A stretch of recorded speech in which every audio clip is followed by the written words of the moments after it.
So you just spawned into your new Minecraft world and you want to have a strong start. If I were you, here are the farms that I would build. For this first one, I'm going to be showing you how to make an automatic food farm. So once you have selected your landscape, you want to divide it into two parts, because this will require villagers. Build the wall in order for them to avoid contact, which will make sense a little later. Place a composter because you want both of the villagers to be farmers. And beneath the composter, you want a trail of hoppers, so this way all the food that they trade with each other, which they throw through this way, will lead into your chest instead of going to the other villagers. It is also to remember you could have any crop that you want as long as it's plantable and the villagers could collect it. For example, in this situation, I'm going to be using wheat. And remember, the farmland doesn't matter what shape or size it is itself, it just matters how you set up the barrier in between. And if you look in the chest, it already works. However, if you guys are not that far into the game in order to get villagers yet, you could also build a mechanical one using dispensers and water with redstone. And believe it or not, the footage that you are seeing here is actually my first farm from my 5-year-old Bedrock world. And it's pretty effective. By pulling this lever, it allows you to collect all the crops effortlessly while they come to you through water. And by using this only once, look how much food I have already collected from this machine. I feel like this farm is more of when you're later in the game. However, if you're not that far into the game, here is a farm that is much easier to build. This one is pretty simple. So all you really need is a hopper, chest, glass, and some chickens. That's right, this is an egg farm. So place your chest like so, be sure to connect it with some hoppers, and now you want to build a cage, preferably out of glass. This way you could see the chickens.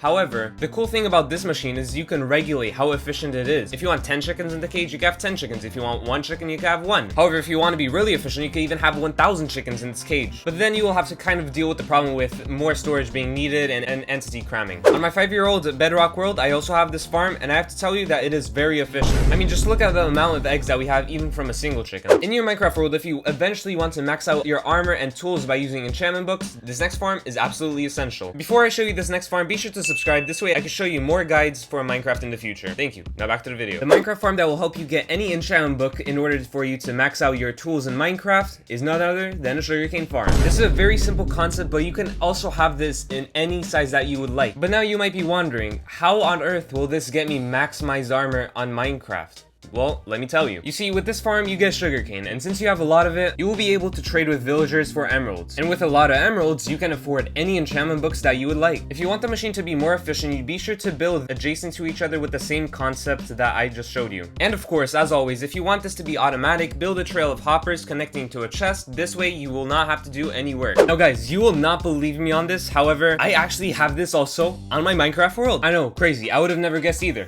Let's check it out. Now that's the farm that I showed you in the beginning, and this is the sugarcane farm. And ladies and gentlemen, that's exactly how I got my maxed out armor. Anyways, thank you all for watching. I hope that this guide helped you. Be sure to leave a like and a subscribe, and I'll see you next time. Bye.